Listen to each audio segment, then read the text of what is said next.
Víctor Andrés Quispe, representante de la Unión Nacional de Educadores del Ecuador.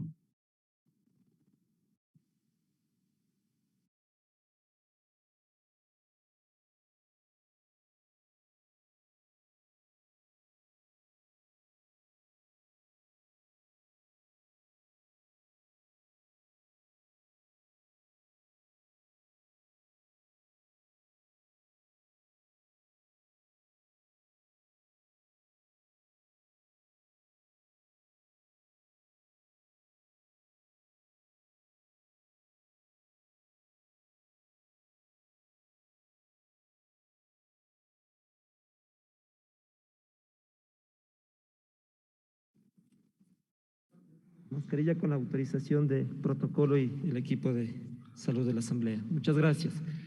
Buenas tardes, estimados. Señor Quispe, les recordamos que cuenta con 10 minutos, por favor, para su exposición. Muchas gracias, señor vicepresidente. Buenas tardes, estimados asambleístas, a las maestras, a los estudiantes y a los pueblos del Ecuador que también nos escuchan por las redes sociales. Gracias por esta oportunidad a la educación pública. El informe del señor secretario, y que es producto del trabajo de la Comisión de Régimen Económico, de intervención del catedrático de la Universidad Central, ha señalado una perspectiva, un contexto de carácter cuantitativo y cualitativo. Desde el lado de la Unión Nacional de Educadores queremos aportar con algunas reflexiones sobre la realidad de la educación, ya que por lo menos a nosotros, nuestros maestros y maestras nos enseñaron a sumar y a multiplicar con la verdad.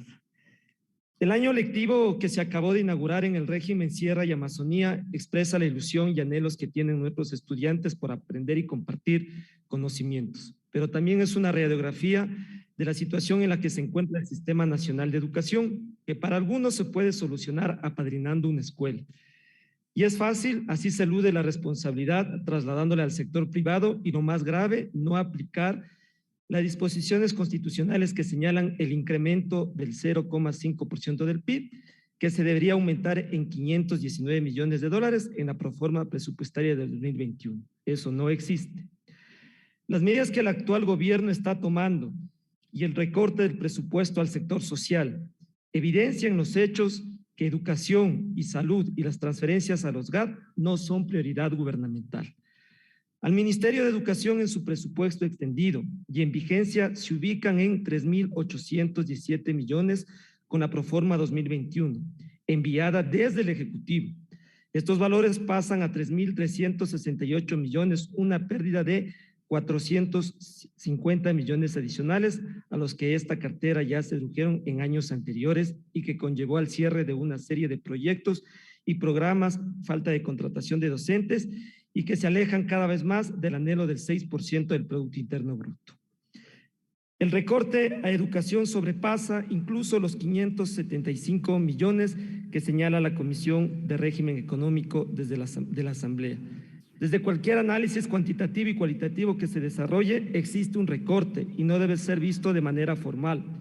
Un elemento central son sus repercusiones, que, ojo, señores asambleístas, serán muy graves. Se reducen los recursos económicos en momentos en que se requiere mayor inversión para enfrentar las secuelas dejadas en un año y medio con aulas cerradas, estudiantes con enormes retrasos en el nivel de sus conocimientos, docentes desvinculados, entre otros problemas y efectos. Según la UNICEF, 90,000 niños y niñas están fuera del sistema educativo. En Ecuador esta cifra sobrepasa los 500,000 si tomamos en cuenta a los niveles de inicial, básica, bachillerato y superior. ¿Dónde están aquellos estudiantes que dejaron las aulas? Tal vez engrosando las filas del trabajo infantil, en el consumo de drogas o tal vez intentando llegar de manera ilegal a los Estados Unidos arriesgando su vida. Según datos 2021 de la Cancillería, son los jóvenes entre 18 a 32 años quienes día a día salen del país. Las tres principales causas: falta de empleo, educación y violencia. Respecto a la educación superior, también se produce un recorte que va desde el año 2018, al igual que la educación general. Las instituciones de educación superior han enfrentado ajustes presupuestarios sistemáticos que superarían los 400 millones de dólares. En el año 2020, cuyo presupuesto se prorrogó para el 2021, La asignación para las instituciones de educación superior fue de 1.177 millones y con el recorte oficiado por el gobierno del señor Moreno se entregaron aproximadamente 1.000 millones. El actual gobierno entregaría unos 1.106 millones para finalizar el presupuesto del 2021. Por tanto, hay una disminución objetiva del presupuesto proyectado y lo recibido en el 2021 de más de 60 millones para la Universidad Ecuatoriana. La CENACYT propuso al Consejo de Educación Superior que se distribuyeran los recursos mientras se definen mecanismos de compensación para la Proforma 2022. Sin embargo, no se trata de retirar los recursos a las universidades para cumplir con los programas de otras. Las mismas no están pidiendo caridad. Se trata de entregar los recursos económicos necesarios para que las instituciones de educación superior acojan a los estudiantes, amplíen su oferta académica y cumplan con su objetivo de formar profesionales. Datos oficiales, estimados asambleístas de la CENACYT, presentados a la Comisión de Educación, Cultura, Ciencia y Tecnología de esta Asamblea Nacional, expresan que desde el segundo semestre del 2012 hasta el segundo semestre del 2019, más de 2.200.000 jóvenes bachilleres demandaron un cupo para el acceso a la educación superior a nivel nacional.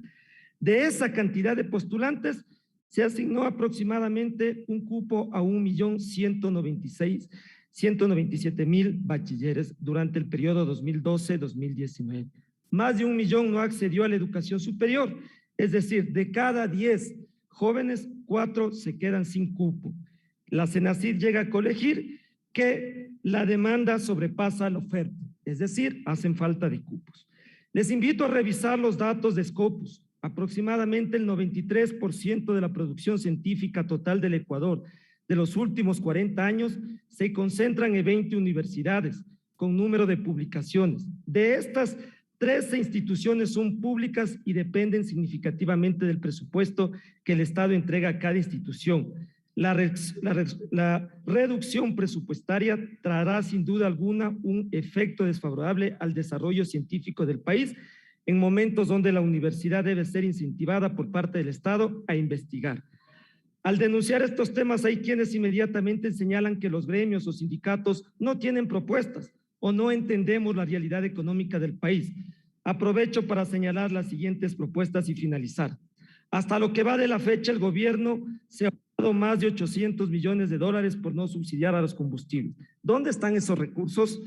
La reforma tributaria que anuncia el gobierno no debe castigar a la inmensa mayoría de la población. Debe asumir el principio de quien más gana, más paga. Cobrar un 2% a las grandes fortunas.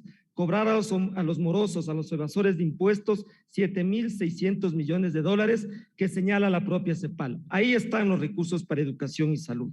Alerto, asambleístas, que las reformas a la LOI ratificadas por la Corte Constitucional luego de una huelga de 32 días del magisterio dispone al gobierno reponer el recorte presupuestario a la educación realizado en el 2020 por Moreno y presentar un plan de recuperación de la educación que incluya nivelación pedagógica, equiparación salarial, reinserción educativa, reintegro de docentes desvinculados o despedidos, el restablecimiento del presupuesto, capacitación, internet gratuito como un derecho social, todo lo cual no consta en la proforma del presupuesto general del Estado. Son más de 5 disposiciones transitorias que su tiempo ha culminado. Es necesario fiscalizar a quienes no cumplen con los derechos y la ley. Por estos recortes, el incumplimiento con las obligaciones estatales, el violar la Constitución, la UNE demanda a la Asamblea Nacional observar la proforma presupuestaria 2021 y se devuelve al Ejecutivo para ser reformada. Cuidado, Asamblea Nacional, esta es la antesala para que lo mismo suceda el 2022. Eso los pueblos del Ecuador, las organizaciones sociales y populares no lo vamos a permitir. En las funciones del Estado está mantener el desarrollo y la armonía del país. Y al gobierno recordarle, la reapertura de escuelas y la educación de calidad se levanta con recursos, no con discursos, y mucho menos imponiendo una agenda neoliberal como es la voluntad lastimosamente del actual régimen. Muchas gracias.